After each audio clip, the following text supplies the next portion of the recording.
Selamat mendengarkan podcast ini. Shalom saudara sekalian, salam sejahtera. Kebenaran hari ini berjudul Kehausan akan Allah. Orang yang sungguh-sungguh telah memiliki hidup yang kekal atau hidup yang berkualitas, cara pandangnya terhadap dunia pasti sangat berubah. Seiring dengan perjalanan waktu, ketika cara pandangnya terhadap hidup dan dunia pasti berubah, dan seiring dengan berubahnya cara pandang itu, kualitas hidupnya pasti semakin meningkat. Jadi cara pandang menentukan kualitas hidup seseorang. Orang seperti ini akan mengerti betapa berartinya kalau seseorang memiliki persekutuan dengan Allah. Tentu saja ia juga dapat menghayati betapa mengerikan keadaan seseorang yang tidak hidup dalam persekutuan dengan Allah secara benar. Oleh sebab itu, orang percaya harus terus-menerus mengalami perubahan cara berpikir atau terus-menerus mengalami perubahan dalam paradigmanya. Cara berpikir atau paradigma orang yang belum diubah tidak akan pernah menemukan kekosongan di dalam jiwanya. Orang seperti itu tidak merasakan dan tidak mengerti kesepiannya terpisah dari Allah.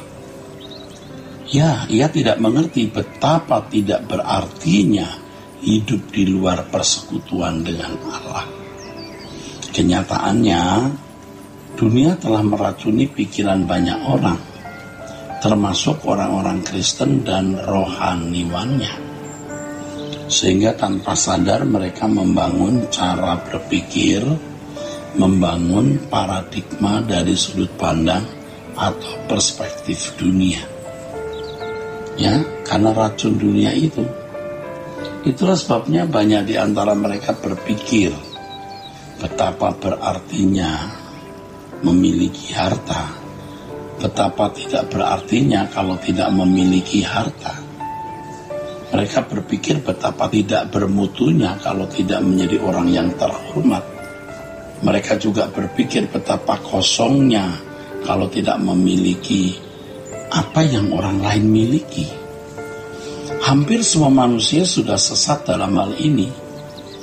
Jadi mereka memiliki pikiran seperti ini.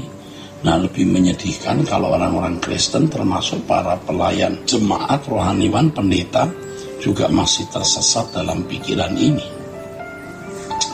Yang mestinya menganjurkan bagaimana memiliki hidup yang berkualitas menurut versi Tuhan. Namun ternyata ya banyak pendeta masih ada dalam area kehidupan duniawi. Ya memang tidak mudah dikenali hal ini. Ini bisa terjadi memang karena sejak sekolah Alkitab atau ketika kuliah di sekolah tinggi teologi, memang maksud tujuannya berusaha hidup lebih baik, memiliki status strata sosial ekonomi yang baik, ya. Jadi melayani pekerjaan Tuhan itu hanya mau mengubah nasib di bumi. Setelah nasibnya berubah, kehidupan ekonominya membaik, atau kehidupan ekonomi yang baik bisa dicapai atau dimiliki, lalu berkembang lagi berambisi bagaimana memiliki kedudukan yang terlebih terhormat, ya, di tengah jemaat, di antara para pendeta, sampai tingkat sinode, sampai tingkat ya aras nasional. Jadi tidak mengherankan bila terjadi pertikaian dalam gereja lokal. Di sekolah-sekolah teologi, di kelas sinode, atau di tingkat tataran sinode, atau di persekutuan gereja di aras nasional, mudah terjadi pertikaian, perebutan kedudukan, saling sikut menyikut ini. Dan itu peta yang jelas bagaimana orang-orang yang sebenarnya masih terbelenggu oleh percintaan dunia. Banyak orang yang salah memahami pengertian hidup kekal, sehingga mereka tidak memiliki kehausan akan Allah dan memang tidak akan pernah bisa memilikinya. Kehidupan orang Kristen yang benar akan merasa kosong, merasa sepi, jika tidak memiliki persekutuan yang benar dengan Allah. Keadaan tersebut sangat menyiksa loh. Hal ini yang mendorong seseorang, orang percaya yang benar ya, mencari Tuhan dengan sungguh-sungguh. Mereka mencari Tuhan bukan karena ada persoalan masalah dunia fana atau pemenuhan kebutuhan jasmani, karena memang jiwanya haus akan Allah. Seperti pemazmur mengatakan, seperti rusa merindukan sungai yang berair, demikian jiwaku merindukan Allah. Nah saudaraku, terkait dengan hal ini Tuhan Yesus menyatakan bahwa orang yang haus dan lapar akan kebenaran akan memperoleh kepuasan atau dipuaskan.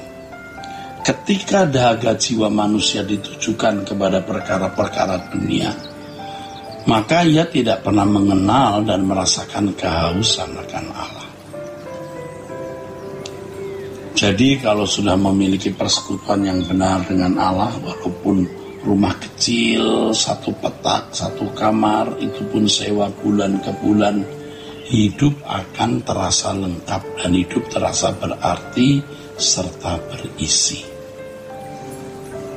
Walaupun belum memiliki jodoh, belum memiliki anak kandung, walaupun dikhianati anak kandung, walaupun dikhianati teman hidup, walaupun sendirian, walaupun tidak punya apa-apa, tetap merasa hidupnya bernilai, tetap merasa hidupnya berarti karena telah menemukan Tuhan. Sebenarnya prinsip seperti ini sudah dimiliki pemazmur sejak periode Perjanjian Lama, dan itu sebenarnya sudah memberikan kita pelajaran yang mahal. Dalam kesaksiannya pemazmur mengatakan, sekalipun dagingku dan hatiku habis lenyap, gunung batuku dan bagianku tetaplah Allah selamanya. Pernyataan pemazmur ini menunjukkan bahwa yang membuat ia kehilangan hidup adalah Tuhan. Selama masih memiliki Tuhan, dia hidup. Kalau sudah tidak memiliki Tuhan, walaupun harta berlimpah, walaupun terhormat di mata manusia, itu kematian. Kalau seseorang sudah mengerti betapa tidak bernilainya hidup tanpa Allah, betapa tidak bernilainya terpisah dari hadirat Allah, dan menyadari betapa kosongnya hidup jika tidak hidup dalam persekutuan yang benar dengan Allah, maka ia bisa merasakan betapa menyakitkan keadaan tidak memiliki persekutuan dengan Allah di kekekalan. Dari penghayatan terhadap hal ini, barulah seseorang dapat memiliki kegentaran yang hebat terhadap Allah secara proporsional. Dan akhirnya juga memiliki kegentaran terhadap kekekalan. Kegentaran yang luar biasa terhadap kekekalan, yaitu jika terpisah dari Allah, ini paling merisaukan hati mestinya. Inilah yang mendorong seseorang mendahulukan kerajaan Allah. Bertahun-tahun setelah kita mempelajari kebenaran dan memahaminya, kita semakin mengerti kebenaran, dan seiring dengan itu kita semakin merindukan kerajaan Allah. Jadi di satu pihak kita semakin merasa ngeri terhadap keadaan terpisah dari Allah, tetapi di pihak lain semakin menyadari betapa mulianya hidup dalam persekutuan secara benar dengan Allah di dalam kerajaan surga nanti. Jadi intinya saudaraku, ketika dahaga jiwa manusia ditujukan kepada perkara-perkara dunia ini, maka ia tidak pernah mengenal dan merasakan kehausan akan Allah. Kiranya kebenaran hari ini memberkati saudara-saudara sekalian. Sola Gracia.